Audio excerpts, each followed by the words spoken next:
আসসালামু আলাইকুম রহমতুল্লাহ। আজকে আমরা শিখব সপ্তম শ্রেণীর অনুশীলনী 4.2 এর বীজগণিতীয় রাশির 23 নং সমাধান। তো চলো শুরু করা যাক।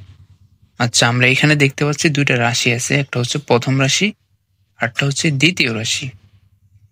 তো এই প্রথম রাশিটাকে দ্বিতীয় রাশি দ্বারা ভাগ করতে বলছে আমাদেরকে। হ্যাঁ, তো এই প্রথম রাশিটাকে বলা হয় ভাজ্য আর দ্বিতীয় রাশিটাকে বলা হয় ভাজক। মানে আমরা যেটা দিয়ে ভাগ করব সেটাকে বলা হবে ভাজক, মানে এই যে এটাকে বলা হবে ভাজক, আর যাকে ভাগ করব তাকে বলা হয় ভাজ্য। তো চলো আমরা এখানে লিখি। প্রথমে লিখব যে সমাধান প্রথম রাশিকে দ্বিতীয় রাশি দ্বারা ভাগ করি। এই কথাটুকু আগে আমরা এখানে লিখে নেব। প্রথম রাশিকে, আচ্ছা আমরা লিখে নিলাম। এখন এটা হচ্ছে প্রথম রাশি আর এটা হচ্ছে কি দ্বিতীয় রাশি। তাহলে আমরা কি করব, এখানে প্রথমে এই দ্বিতীয় রাশিটাকে আগে উঠিয়ে নেব। এখানে যেহেতু আমরা দ্বিতীয় রাশি দিয়ে ভাগ করব, x square minus x plus 1। আচ্ছা, এটা দিয়ে আমরা এই প্রথম রাশিকে ভাগ করব।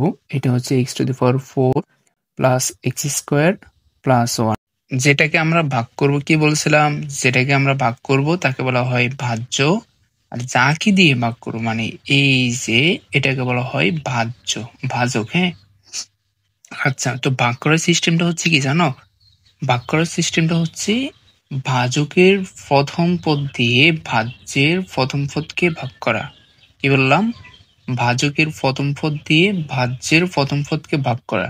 এখানে ভাজকের প্রথম পদ হচ্ছে এক্স স্কোয়ার আর ভাজ্যের প্রথম পদ হচ্ছে এক্স টু দি পাওয়ার 4। তো চলো আমরা ভাগ করি। এখানে আমরা যদি ভাগ করি এক্স টু দি পাওয়ার 4 কে ভাগ করবো, তাই না? আচ্ছা বলো তো, এখানে এক্স টু দি পাওয়ার 4 মানে কি? মানে কয়টা এক্স গুণ করলে এক্স টু দি পাওয়ার 4 হয়? 4টা এক্স গুণ করলেই তো এক্স টু দি পাওয়ার 4 হয়, তাই না? আচ্ছা, তো আমরা কত দ্বারা ভাগ করতেছি বলো? এক্স স্কয়ার দ্বারা ভাগ করতেছি, এই যে এটা দ্বারা। তো এখানে কয়টা এক্স? 2টা এক্স। হ্যাঁ, তো এই 2টা এক্স দিয়ে যদি আমরা এখানে 2টা এক্স কে ভাগ করি, মানে এই 2টা এক্স কাটা থাকবে কয়টা? 2টা। যদি আমরা এক্স স্কোয়ার দিয়ে যদি এক্স টু দি পাওয়ার 4 কে ভাগ করি, তাহলে আমাদের ভাগফল হবে কত? X square. মানে এই যে 2টা এক্স থেকে যা, আর এই 2টা এক্স গুণ করলে হবে এক্স স্কোয়ার। তাহলে আমাদের ভাগফল কত? X square. তো আমরা এখানে এটা দিয়ে এটা যদি ভাগ করি, তাহলে ভাগফল আসে কত? X square. এটা এখানে বসিয়ে নিব। হ্যাঁ, প্রথম পদ দিয়ে প্রথম পদকে ভাগ করা শেষ, আর ভাগফল যেটা পাইছি এখন এটা নিয়ে কাজ করব। এটা দিয়ে আবার কি করতে হবে? নিয়ম অনুযায়ী ভাগফল দিয়ে আবার ভাজকের পদগুলোকে গুণ করতে হবে। আচ্ছা, আমাদের এখানে ভাগফল হচ্ছে কি? X square.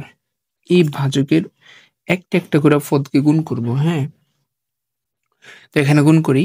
এক্স স্কোয়ার দিয়ে যদি এক্স স্কোয়ার গুণ করি, তাহলে হবে কি? এই যে দেখো, এখানে এক্স স্কোয়ার দিয়ে গুণন এক্স স্কোয়ার। হ্যাঁ, দেখো একটু গুণটা কিভাবে করি দেখো। এখানে চলক এগুলা। হ্যাঁ, দুইটা চলক তো একই, তাই না? তাহলে লিখবো একটা চলক, আর এখানে কি পাওয়ার 2, এটার উপরে পাওয়ার কত? 2। তাহলে কি করব, এই যখন আমরা গুণ করব, গুণ করার সময় যদি পাওয়ার থাকে তখন পাওয়ারগুলো যোগ হয়ে যায়। এখানে 2 আর 2 কি করব? যোগ করে দেব। ঠিক আছে, তো 2 আর 2 যোগ করলে হবে কত? 4। আচ্ছা, তাহলে মানে এক্স স্কোয়ার দিয়ে যদি এটার গুণ করি, তাহলে আমাদের গুণফল আসে কত? এক্স টু দি পাওয়ার 4।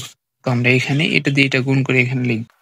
এবার আসো, এখানে কি করব? এক্স স্কোয়ার দিয়ে আবার এটাকে গুণ করব। এটা গুণ করা শেষ, তার আগে একটা কাজ করব, চিহ্নগুলো গুণ করে নেবে। এখানে এটা হচ্ছে মাইনাস, এটা হচ্ছে এখানে একটা অদৃশ্য প্লাস আছে, তো মাইনাসে প্লাসে কি হবে? মাইনাস হবে। হ্যাঁ, আচ্ছা, এক্স স্কোয়ার দিয়ে যদি এক্স কে গুণ করি, তাহলে কি হবে? X cube. আচ্ছা, তারপরে কি? আবার এই যে আরেকটা পদ আছে, এটা হচ্ছে কি প্লাস, এখানে আছে কি প্লাস, প্লাস প্লাস হবে কি? প্লাস এক্স স্কোয়ার দিয়ে যদি 1 কে গুণ করি, তাহলে হবে কি? এক্স স্কোয়ার 1 কে এক্স স্কোয়ার। বুঝছো? আচ্ছা, আমাদের গুণ করা শেষ, ভাগফল দিয়ে ভাজকের পদগুলোকে গুণ করা শেষ। আচ্ছা, এখন আমরা কি করব? বিয়োগ করব। তো বিয়োগ করার সময় মনে রাখবা চিহ্ন পরিবর্তন হবে। নিচের রাশিটাকে তো বিয়োগ করবো, তাই না? তো নিচের রাশিতে যতগুলো চিহ্ন আছে তার বিপরীতটা হবে। এখানে এটা হচ্ছে প্লাস হয়ে যাবে মাইনাস, এটা হচ্ছে মাইনাস হবে প্লাস, এটা হচ্ছে প্লাস হবে মাইনাস। কেমন? আচ্ছা এখন বিয়োগ করি। দেখো এই যে এখানে দেখতে পারছি এটা কিন্তু এখন -x⁴ আর এটা হলো +x⁴। দেখো -x⁴ থেকে +x⁴ যদি আমরা বিয়োগ করি কিছু থাকে? থাকে না। আচ্ছা এবার আসো এখানে +x³ আর উপরে দেখো তো কোথাও কি -x³ আসছে যে আমরা কাটবো এটার মতো করে? নাই। আচ্ছা আবার এদিকে দেখো, এখানে দেখো -x² আছে, এইটা কিন্তু +x²। তাহলে কি করতে পারি আমরা? কাটতে পারি, তাই না? বিয়োগ করতে পারি। -x² আর এটা হচ্ছে কি +x², তাহলে কাটা যায়। আচ্ছা তো বাকি থাকে কি আমাদের? +1 আর হচ্ছে কি +x³। ঠিক আছে, এই দুটো জিনিস বাকি থাকে, এগুলো তো মিলে না, তাহলে তো কাটতে পারবো না, তাই না? তো আমরা কি করব, এখানে নামিয়ে দিব। যেগুলো মিলে না, কাটা যাবে না, বিয়োগ করা যাবে না, সেগুলো আমরা নিচে নামিয়ে দিব। ঠিক আছে, এটা হচ্ছে +x³। তো +x³ আমরা এখানে নামাবো। হ্যাঁ, এলো +x³ আর এটা হচ্ছে কি +1। আচ্ছা আশা করি বিয়োগটা বুঝছো। হ্যাঁ, এখন কি করতে হবে? আমরা এখন আবার এটা নিয়ে কাজ করব। হ্যাঁ, নিয়ম। আচ্ছা আমরা বিয়োগ করে পাইছি এটা। হ্যাঁ, এখন কি করব? এই যে আবারও ভাজকের প্রথম পদ দিয়ে ভাজ্যের, এখন কিন্তু ভাজ্য এটা। হ্যাঁ, মানে এগুলো তো শেষ, এখন কিন্তু এটাকে ভাগ করব। তো x² দিয়ে যদি x³ কে ভাগ করি তাহলে কি হবে?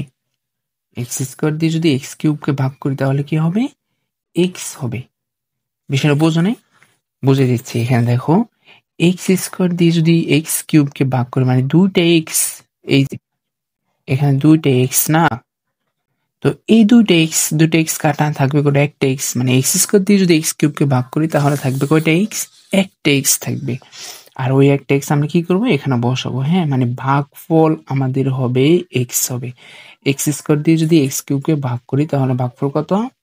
x হবে প্লাস x। হ্যাঁ, এই যে এটার সামনে প্লাস আছে এই জন্য এখানে প্লাস দিছি। প্লাসে প্লাসে প্লাস, x² দিয়ে x³ কে ভাগ করলে হবে x।